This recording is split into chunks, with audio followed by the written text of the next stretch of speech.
अस्सलामुअलैकुम। आज हम इस्लामी कैलेंडर की एक बहुत ही खास और मुबारक रात के बारे में बात करने जा रहे हैं, जिसे शब बारात कहते हैं।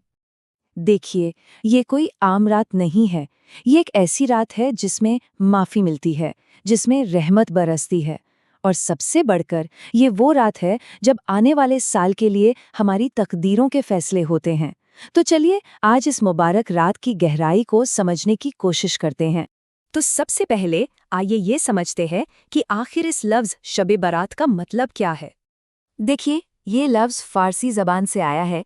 इसमें शब का मतलब होता है रात और बारात का मतलब होता है छुटकारा, निजात या कह लीजिए किसी बोझ से आज़ादी। तो जब हम इन दोनों लफ्ज़ों को एक साथ जोड़ते हैं तो इसका मतलब बिल्कुल साफ हो जाता है। गुनाहों से छुटकारा पाने की रात, है ना?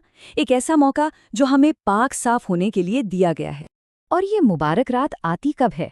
ये इस्लामी महीने शाबान की 15वीं रात को आती है। एक ऐसी रात जो अल्लाह की खास रहमत और बरकतों से भरी होती है। तो अब सवाल ये उठता है कि इस रात में ऐसी क्या खास बात है? क्यों इसे इतनी ज्यादा फजीलत दी गई है? हदीस में आता है कि इस रात अल्लाह ताला दुनिया के आसमान पर तशरीफ लाते हैं और अपने बंदों से पूछते हैं, है कोई जो मुझसे माफ़ी मांगे कि मैं उसे माफ़ कर दूं? है कोई जो मुझसे रिस्क मांगे कि मैं उसे अता कर दूं? ज़रा सोचिए, ये अल्लाह की तरफ से सीधी पुकार है, एक सीधा न्योता है। तो इस रात में जो सबसे अहम काम होते हैं वो 3 हैं। पहला, गुनाहों को माफ़ किया जाता है। दूसरा, आने वाले पूरे 1 साल की तकदीर लिखी जाती है। और तीसरा, लोगों के रिज़्क, उनकी ज़िंदगी और मौत जैसे बड़े बड़े फैसले किए जाते हैं। लेकिन यहाँ एक बहुत ज़रूरी बात है जिसे समझना होगा। इस रात माफ़ी तो मिलती है, लेकिन शायद हर किसी के नसीब में नहीं होती। कुछ चीज़ें हैं जो इस रहमत के रास्ते में रुकावट बन सकती हैं।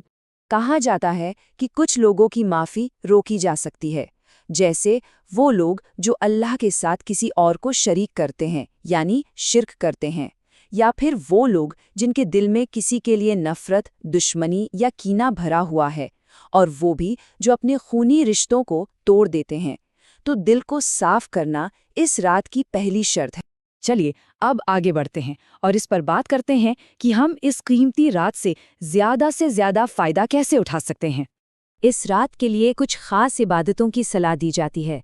हो सके तो नफल नमाज पढ़ें, कुरान की तिलावत करें, चाहे थोड़ा ही सही पर समझकर। सच्चे दिल से अपने गुनाहों की तौबा करें, अपने लिए, अपने परिवार के लिए और सारी दुनिया के लिए दुआ करें। और हाँ, सबसे ज़रूरी, अपने दिल से बोझ उतारें और उन्हें माफ़ कर दें जिन्होंने हमारे साथ बुरा किया। और माफ़ी मांगने के लिए एक बहुत ही प्यारी दुआ है, अल्लाहुम्मा इन्नका अफूवुन तुहिब्बुल अफ़वा फ़ाफ़ू अन्नी। इसका मतलब है, ए अल्लाह, बेशक तू माफ़ करने वाला है और तुझे माफ़ करना पसंद है, तो बस मुझे माफ़ कर दे। अच्छा, अब एक और अहम पहलू पर नज़र डालते हैं। इस रात से जुड़ी हुई कुछ आम गलतफहमियां भी हैं जिनसे बचना बहुत ज़रूरी है।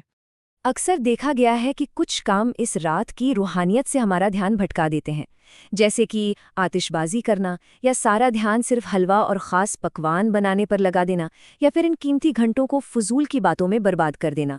हमें हमेशा याद रखना है कि इन सब इबादतों का असल मकसद दिखावा करना या सिर्फ रस्में निभाना नहीं है, बल्कि सिर्फ और सिर्फ अल्लाह को राज़ी करना है। तो चलिए इस गुफ्तगू के आखिर में एक लम्हे के लिए रुकते हैं और अपने अंदर झांकते हैं। खुद से ये सवाल पूछिए कि क्या पता ये हमारी ज़िंदगी की आखिरी शब बारात हो, तो क्या हम अल्लाह के सामने पेश होने और अपने गुनाहों से सच्ची तौबा करने के लिए तैयार हैं? तो क्यों ना इस रात को हम अपनी ज़िंदगी में एक नई शुरुआत बनाएं, एक नए सफ़र का आगाज़ करें, अल्लाह के और करीब जाने का एक पक्का इरादा करें। अल्लाह हम सब की मग़फ़िरत फ़रमाए, हमारी तमाम जायज़ दुआओं को कबूल करें और हम सबको सीधे रास्ते पर चलने की तौफ़ीक दे। आमीन।